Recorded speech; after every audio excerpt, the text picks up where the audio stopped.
আসসালামু আলাইকুম বন্ধুরা, কেমন আছো? আশা করি সকলে ভালো আছো। তো এই রমজান মাসে সকলেই রোজা রাখছেন, আশা করি সকলেই ভালো আছেন। তো বন্ধুরা, আজকে 19টা রোজা। তো আজকে আমি একটা দারুণ মাংসের রেসিপি বানিয়ে আপনাদেরকে দেখাবো। দেখতে পাচ্ছেন একদম লাল লাল, দেখেই খেতে ইচ্ছা করবে, এত সুন্দর হয়েছে এই মাংসের রেসিপিটা। তো বন্ধুরা, আমি কিভাবে এই মাংসের রেসিপিটা বানাচ্ছি আপনারা প্রথম থেকে শেষ পর্যন্ত ভিডিওটা দেখতে থাকুন। খুব সহজে আপনারাও বাড়িতে বানিয়ে এই রমজানে রোজা রেখে খেতে খুবই ভালো লাগবে।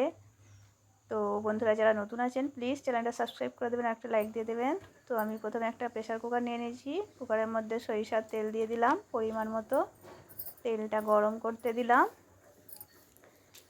তেলটা এবার গরম হয়ে গেছে। গোটা গরম মশলা ফোড়নে দিয়ে দেবো, এলাচ, দারচিনি আর লবঙ্গ, তেজপাতা আর দিয়েছি দুটো কাগজ চিনি। তো এটা আমি তেলের মধ্যে ভেজে নেব। এবার দিয়ে দেবো পেঁয়াজ কুচি। কেটে রাখা পেঁয়াজ কুচিগুলো আমি তেলের মধ্যে দিয়ে দেবো। এবার পেঁয়াজগুলো আমি তেলের মধ্যে নেড়ে চেড়ে লাল করে নেব।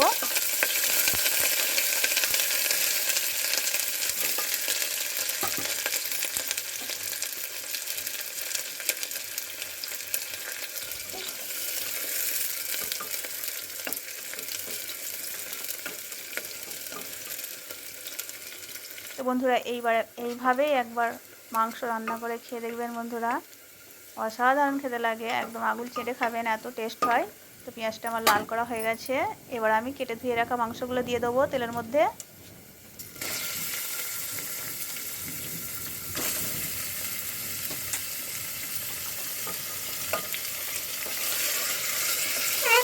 এবার আমি মাংসগুলো তেলের মধ্যে হালকাভাবে কষিয়ে নেব।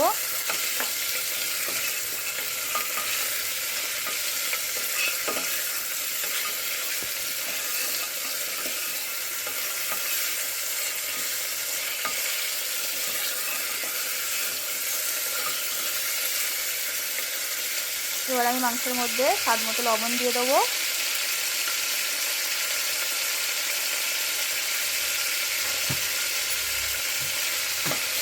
লবণটা দেওয়ার পর মাংসটা আমি আবারও ভালো করে কষাবো। মাংসের যে পানিটা থাকে ওটা পুরো বেরিয়ে যাবে আর মাংসটা পুরো তেল তেলে হয়ে যাবে।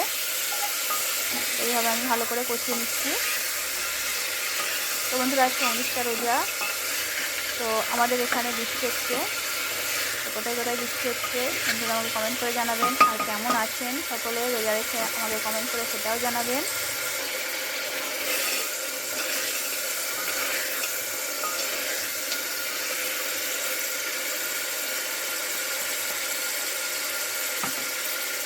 এবার দিয়ে দেবো আমি আদা ও রসুন বাটা।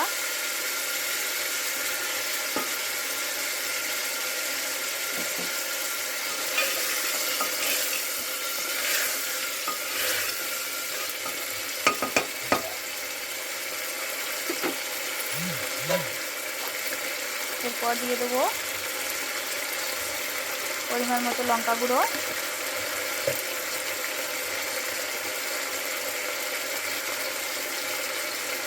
হলুদ গুঁড়ো দিয়ে দিলাম পরিমাণ মতো,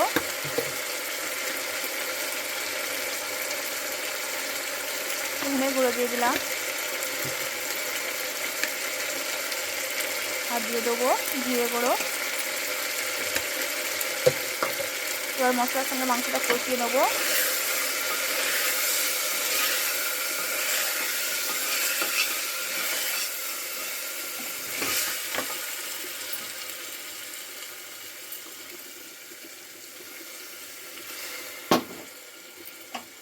মশলাটা জ্বলে না যায় সেই জন্য আমি অল্প একটু পানি দিয়ে দিলাম।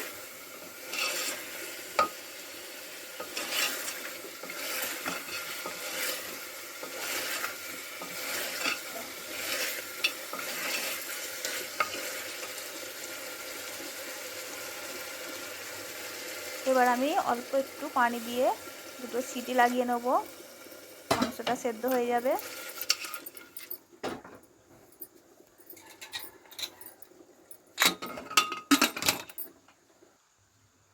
তো সিটিটা আমার হয়ে গেছে, দেখুন বন্ধুরা মাংসের কালারটাও চেঞ্জ হয়ে গেছে।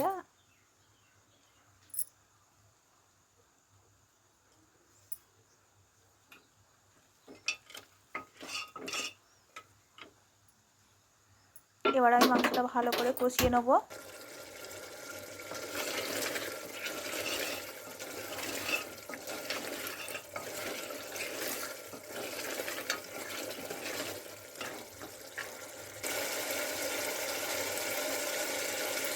এবার দিয়ে দিলাম 1 চামচ মিট মশলা।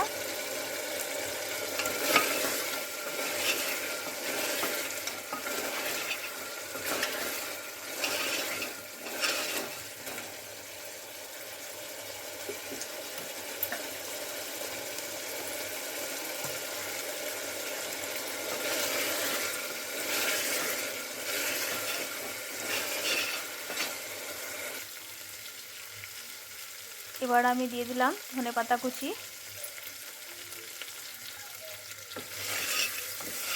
তো মাংসটা আমি ভালো করে কষিয়ে নিচ্ছি। মাংস থেকে পুরো তেল ছেড়ে গেছে, দেখতেই পাচ্ছেন। আর মাংসের কালারটাও চেঞ্জ হয়ে গেছে।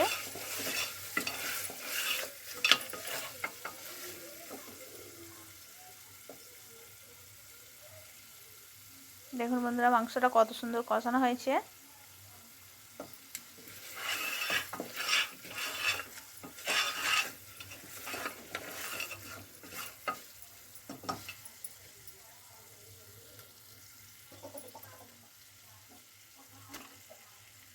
এবার আমি ভেজে রাখা আলুগুলো দিয়ে দিচ্ছি।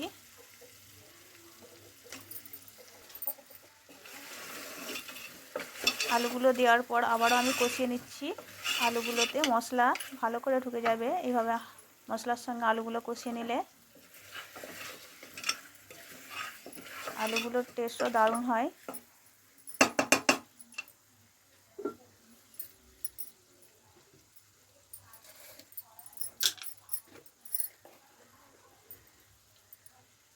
এবার আমি দিয়ে দিলাম গরম মশলা, বাড়িতে বানানো গরম মশলাটা, গরম মশলা গুঁড়ো দিয়ে দিলাম উপর থেকে। এবার আমি ঢাকা চাপা দিয়ে দেবো, মিডিয়াম আঁচে রেখে দেবো। এবার দেখুন বন্ধুরা, কালারটা কত সুন্দর এসে গেছে আর মাংস থেকে পুরো তেল ছেড়ে গেছে।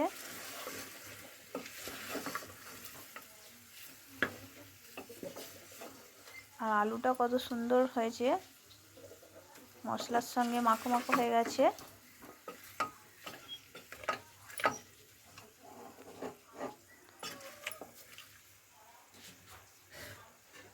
তো মাংসটা আমার ভালো করে কষানো কমপ্লিট হয়ে গেছে। এবার আমি পানি দিয়ে দেবো পরিমাণ মতো।